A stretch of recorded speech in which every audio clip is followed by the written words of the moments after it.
Hello, it's Amy, and I'm here once again with the Journal of Emily Shore, the diary of a UK teenage girl published in the 1830s. And we are reading from the 1891 edition. We are on page 250, beginning the entry for June the 1st, 1838. So Friday, June 1st. I stooped and drank the salt water, for I love everything connected with the sea. Its sight, sound, smell, even taste, all have charms for me, of association at all events. I long to run and jump about among the rocks and on the shingles below. June 2nd, Saturday. The most foreign-looking objects are the stone cottages and the pretty, picturesque wells by the wayside, arched over with rough stone and often fringed with fern and flowers and ivy. All the scenery is very pretty, but on a very tiny scale. The hills and valleys are often lovely, but always diminutive, and the grey rocks that sometimes peep out from firs and heath are but imitations of rocks. There is an abundance of rich wood, but nothing of anything like fine timber. We passed the largest tree in the island, a beautiful and picturesque old ilex. Orchards now in full bloom are everywhere to be seen. The lanes are sweetly pretty. They are Devonshire lanes in miniature. June 6th, Wednesday. Every 5 minutes, some little lane opens into the road. These lanes are the celebrated Jersey lanes, which are so innumerable and so endlessly complicated. They are extremely narrow, often scarcely broad enough for a wheelbarrow, and look like long, hollow tunnels cut through the trees, winding away from the eye. I should like to ramble amongst them, but they look so tempting. On either side of our road lay rich wooded country, but little hill and no sea, for we were quite in the interior. June 8th. It was just this time last year, yesterday 12 months, that I was at the picnic I enjoyed so much at Bradley Woods on the River Ten. Oh, I should like to live that day once more. How very happy was I then, and how clearly do I still remember everything that happened. June 9, Saturday. We sat down on the seats overlooking the beautiful bay. Ellen, looking sweetly pretty, with her little slight figure, long ringlets of rich brown, and beautiful pure white complexion, just tinged with the most delicate pink. She is a sweet little creature. June 13th, Wednesday. How comes it that an occurrence taking place before us often seems perfectly familiar, as if we had known it all long ago? Mary told me a singular instance of this which happened to herself and her brother Henry. He had returned home after a long absence. It was a summer's evening, and they took a walk together. They turned down a lane with which Henry was unacquainted. At the end of it was a felled trunk of a tree on which they sat down conversing on various subjects. At last H. suddenly clapped his hands on Mary's mouth and said, "Stop, I will tell you every word you are going to say." He told her, and then added that the whole walk had seemed perfectly familiar to him. Everything they had said, that every lane and every trunk, till his heart went pit-a-pat with amazement and perplexity. Again, a scene which we have seen in early infancy before the days of recollection will remain in the mind, distinct but not understood, till in after years it is seen and recognized. Mary says that she was for some years haunted by a scene representing high grey rocks covered with flowers and foliage, especially mountain ashes with red berries, all painted with perfect distinctness. But whether it was a real scene or a creature of the fancy, she could not tell, till, long after, when grown up, she visited Turnbridge Wells and recognized it in the high rocks. She had been at Turnbridge Wells when 2 or 3 years old, and this spot had dwelt in her mind, though she had no recollection whatever of that period. The same thing happened to me. I was haunted by a drawing-room with 3 windows. The arrangement of the room, the door, the furniture, I saw them all distinctly.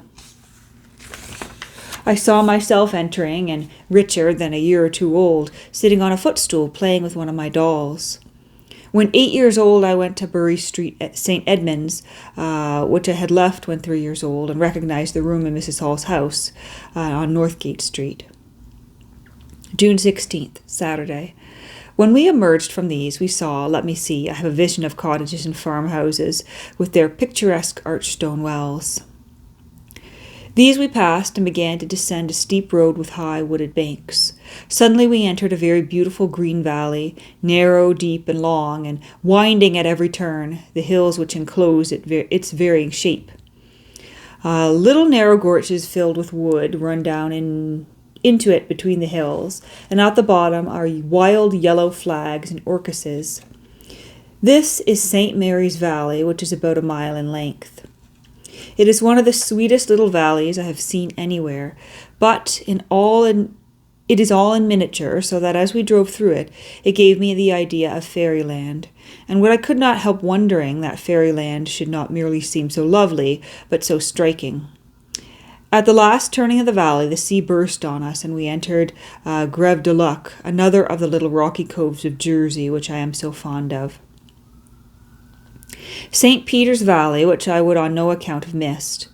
It is much larger than St. Mary's, near 2 miles in length, of much the same character, only that it is heathy on one side and wooded on the other. It is very winding, so that every 10 minutes it appears in an entirely new aspect, with its knolls and jutting rocks and woods and other little dells running down into it. Here and there is an overshot watermill or a picturesque stone cottage. It increases in beauty the whole way, and I hardly know what part I saw with the most delight. It would be more easy to give Miss N's opinion.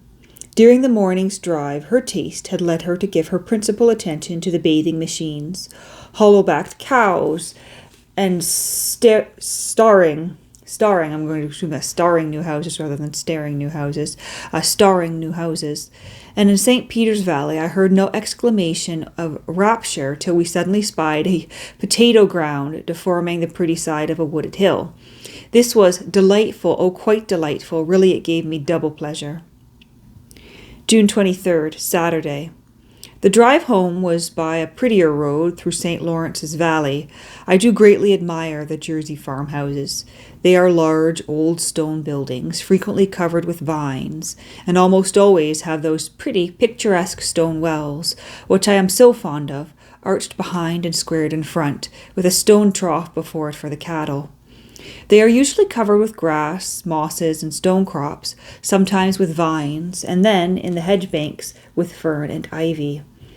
These wells, the vines on the cottages, the hedgerow chestnuts, and the gay-coloured tunics of the peasants, are decidedly the most foreign-looking objects in Jersey. June 27th, Wednesday. And so ends our visit to Jersey. How quickly it has flown. It seems, in the retrospect, as short in space as last night's dream. I have enjoyed it, and I have also been very unhappy. When or where shall I meet again those from whom I am just parted? Not, I think, in Jersey. I watched for a long time the receding and lovely shores of Jersey, the bays of St. Albans, St. Brelades, and St. Owen, successively passed away from sight, and in the meantime the islands of Sark, Herm, Jethou, and Guernsey came to view on the other side. I could see how completely Sark is shut in by a wall of rugged grey rocks, almost perpendicular. The sea was rough and rolled in waves of a dull leaden or inky hue.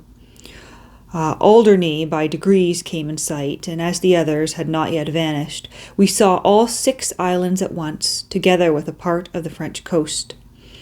The weather constantly became more and more gloomy, the waves blacker and rougher, the horizon more dark and hazy, so that the islands were scarcely distinguishable.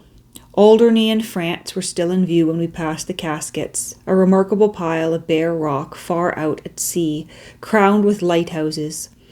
These two passed away into the distance, and for a long time there was no land visible, but the faint shadow of Alderney in the mist and rain.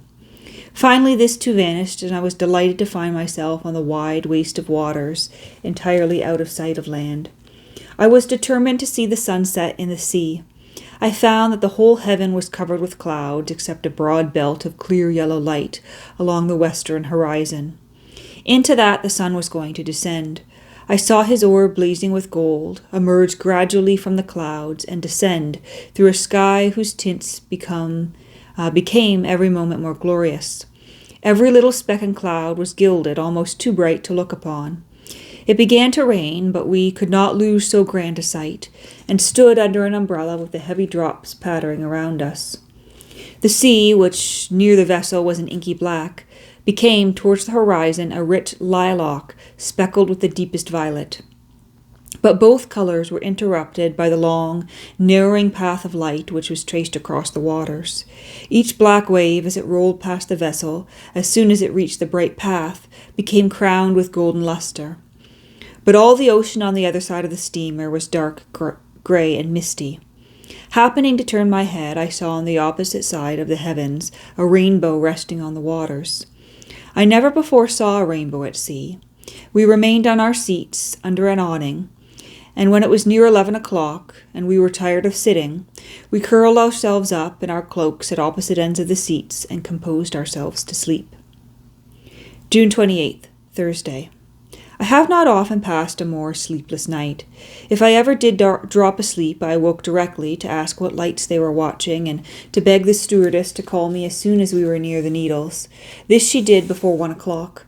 Unfortunately, there was no moon, but I could distinguish the outlines of 3 masses of rock, similar in shape to the prints I had often seen of them. I then returned to my couch and was more successful in my endeavours after sleep.